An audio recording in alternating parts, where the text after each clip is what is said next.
უკვე ამოქმედებული და დაანონსებული სანქციები ბელარუსის წინააღმდეგ მინსკის აეროპორტში ირლანდიური ავიაკომპანია Ryanair-ის რეისის იძულებით დაშვების გამო ოფიციალური მინსკი მწვავე საერთაშორისო კრიტიკის ადრესატია.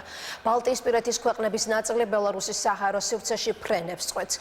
დასავლეთი ბელარუსის ხელისუფლება სამგზავრო თვითმფრინავის გატაცებაში ადანაშაულებს. 23 მაისს ათენიდან ვილნიუსისკენ მიმავალი და იძულების წესით მინსკის აეროპორტში დამჯდარი თვითმფრინავის ბორტზე მყოფი ბელარუსი ჟურნალისტი რომან პროტასევიჩი დაკავებულია. ამერიკა და ევროკავშირი მის სასწრაფოდ გათავისუფლებას ითხოვენ. სამშობლოდან წლების წინ გახიზნული პროტასევიჩი ერთ-ერთი ყველაზე ცნობილი ოპოზიციური ინსტაგრამ არხის Nextas ყოფილი მთავარი რედაქტორია. ის ბელარუსში შარშან ლუკაშენკოს მეექვსედ გაპრეზიდენტების წინააღმდეგ გამართულ საპროტესტო აქციებს აქტიურად აშუქებდა. ცოტა ხნის წინ დაკავებული ჟურნალისტის დედამ გაავრცელა ინფორმაცია, რომლის მიხედვით მისი შვილი საავადმყოფოში მოხვდა და გულთან დაკავშირებული პრობლემების გამო ის ახლა კრიტიკულ მდგომარეობაშია. ეს ირლანდიური დაბალბიუჯეტიანი ავიაკომპანია Ryanair-ის თვითმფრინავია, რომელიც ათენიდან ვილნიუსში მიფრინავდა. თუმცა მას შემდეგ, რაც ბელარუსმა დისპეჩერებმა ფრინავების ბორტზე არსებული ასაფეთქებელი მოწყობილობის შესახებ აცნობეს, ის მინსკში დაჯდა. დაშვებისას მას ბელარუსის სამხედრო საჰაერო ძალების თვითმფრინავები მიჰყვებოდნენ. მინსკის აეროპორტში ლოდინის შემდეგ მგზავრები ვილნიუსში გაემგზავრნენ, სადაც ჩაფრენის შემდეგ გაირკვა, რომ ბორტზე აღარ იმყოფებოდა ბელარუსი ჟურნალისტი და ოპოზიციური ტელეგრამ არხის Nextas რედაქტორი რომან პროტასევიჩი. ამჟამად 26 წლის პროტასევიჩი და მისი თანმხლები რუსეთის მოქალაქე სტუდენტი გოგონა დაკავებულები არიან. ერთ მომენტში ჩვენ უბრალოდ შევცვალეთ მიმართულება და დაშვება დავიწყეთ. შემდეგ ხომალდის კაპიტანმა გვითხრა, რომ ჩვენ მინსკში დავეშვებოდით და მათ მიზეზი არ დაუსახელებიათ. ამის შემდეგ რომან პროტასევიჩი ადგა და დაიწყო ბარგის გადმოლაგება. მან კომპიუტერი გადასცა მეგობარ გოგონას. ჩემი აზრით, მან შეცდომა დაუშვა, რადგან მას შეეძლო კომპიუტერი გადაეცა სხვა მგზავრისთვის და არა მეგობარი გოგონასთვის.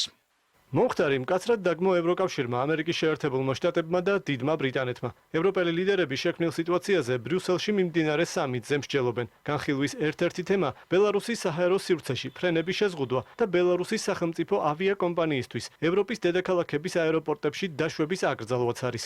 ამ ინიციატივას მხარს ბალტიისპირეთის სახელმწიფოები და საფრანგეთი უჭერენ. პარალელურად ევროკავშირმა ბელარუსის ელჩი კონსულტაციებისათვის დაიბარა. დღეს ჩვენ გვექნება საშუალება განვიხილოთ საერთაშორისო თემები და ბელარუსი იქნება პრიორიტეტული, რაც გუშინ მოხდა არის საერთაშორისო სკანდალი. ევროპელი მოქალაქეების სიცოცხლის საფრთხე შეექმნა. ეს მიუღებელია და სწორედ ამიტომ განვიხილავთ სანქციებს. ვამზადებ სხვადასხვა ვარიანტებს და იმედი მაქვს დღეს ღამე მივიღებთ გადაწყვეტილებას. ვიდრე ევროკავშირში მსჯელობა გრძელდება, ლატვიის სახელმწიფო ავიაკომპანია Air Baltic-მა უკვე შეაჩერა ფრენები ბელარუსის საჰაერო სივრცეში. ანალოგიური გადაწყვეტილება მიიღეს ლიეტუვაშიც. მეტიც ვილნიუსმა მოუწოდა საკუთარ მოქალაქეებს დატოვონ ბელარუსის ტერიტორია, ხოლო პროკურატურამ მომხდართან დაკავშირებით სისხლის სამართლის საქმე აღძრა. ბელარუსულ ავიაკომპანია Belavias დიდ ბრიტანეთში ფრენები აუკრძალა ლონდონმაც. ბელარუსთან ავიამიმოსვლის შეჩერების გადაწყვეტილებას ამზადებს უკრაინაც. ჩვენ მოვუწოდებთ ევროკავშირს დაუყოვნებლივ მოახდინოს რეაგირება საფრთხეზე, რომელიც ბელარუსის რეჟიმმა საერთაშორისო ავიაციას შეუქმნა და დააწესოს აკრძალვა ევროკავშირის წევრი სახელმწიფოების ავიაკომპანიებისთვის ბელარუსის საჰაერო სივრცეში შესვლაზე და ასევე შეუზღუდოს ბელარუსის ავიახაზებს ევროკავშირის წევრი სახელმწიფოების საჰაერო სივრცეში ფრენა. მინსკის რეჟიმმა დაუყოვნებლივ უნდა წარმოადგინოს ახსნა განმარტება იმასთან დაკავშირებით, რაც არის საერთაშორისო კანონმდებლობის სერიოზული დარღვევა. ლუკაშენკოს რეჟიმმა უნდა აგოს პასუხი ასეთი უგუნური და სახიფათო ქცევისთვის. Ryanair-ის ლაინერის მინსკში იძულების წესით დაშვებას გამოეხმაურდნენ საქართველოშიც. განცხადება გაავრცელეს საქართველოს პარლამენტის თავმჯდომარემ და საგარეო საქმეთა სამინისტრომ. საგარეო უწყებამ მგზავრების დაკავებას მიუღებელი უწოდა. მომხდარს ტვიტერით გამოეხმაურა საქართველოს პრეზიდენტიც. ჩვენ მივესალმებით Ryanair-ის რეისის უსაფრთხო დაშვებას თავდაპირველი დანიშნულების ადგილზე ვილნიუსში და მოხარული ვართ ბორტზე მყოფ ხალხთან დაკავშირებით. ყველა მგზავრმა უნდა ისარგებლოს უსაფრთხო მგზავრობის თავისუფლებით. მათი იძულებითი დაკავება სრულიად მიუღებელია. მიუღებელია Ryanair-ის რეისის იძულებითი დაშვება ბელარუსში და ჟურნალისტის დაკავება. ამით დაირღვა მრავალი საერთაშორისო ნორმა, რომლის უგულებელყოფაც შეუძლებელია. ბელარუსში საერთაშორისო საზოგადოების კრიტიკას უარყოფენ და ამტკიცებენ, რომ მათ თვითმფრინავის დაждდომის მოთხოვნის უფლება ჰქონდათ, რადგან აეროპორტმა ელექტრონულ პოსტაზე მიიღო შეტყობინება, რომ Ryanair-ის ლაინერი ვილნიუსის თავზე უნდა აფეთქებულიყო. ბელარუსის მთავრობა ირწმუნება, რომ გზავნილის ავტორი პალესტინური რადიკალური მოძრაობა ჰამასი იყო.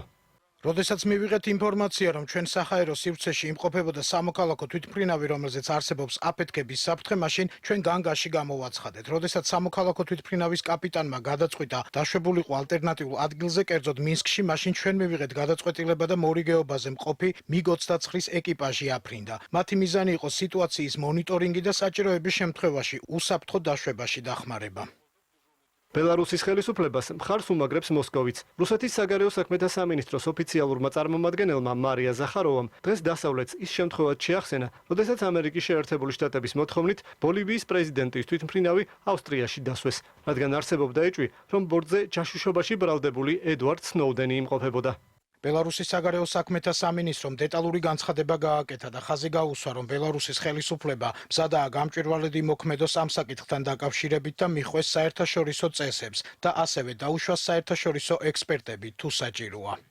Ryanair-ის ბორტის მინსკში დაშვების შემდეგ დაკავებული 26 წლის რომან პროტასევიჩის ადგილსამყოფელი ამ დრომდე უცნობია. დამოუკიდებელი ჟურნალისტი 2010 წლიდან მონაწილეობდა ლუკაშენკოს საწინააღმდეგო აქციებში. პროტასევიჩს Telegram არხმა ნეხტამ განსაკუთრებული პოპულარობა 2020 წელს ალექსანდრ ლუკაშენკოს მეექვსედ გაპრეზიდენტების წინააღმდეგ გამართული აქციების დროს შეიძინა. არხს 2 მილიონამდე გამომწერი ჰყავს. აღსანიშნავია, რომ პროტასევიჩის დაკავებას წინ უძღოდა უდიდესი ბელორუსული დამოუკიდებელი გამოცემის ტუტბაის დაბლოკვა და მისი ხელმძღვანელის დაკავებაც. დღეს კი ცნობილი გახდა, რომ ბელარუსის პრეზიდენტის განკარგულებით მედია საშუალებების საქმიანობა კიდევ უფრო შეიზღუდება, მათ შორის არასანქცირებული მიტინგების პირდაპირ ეთერში ჩვენება აიკრძალება.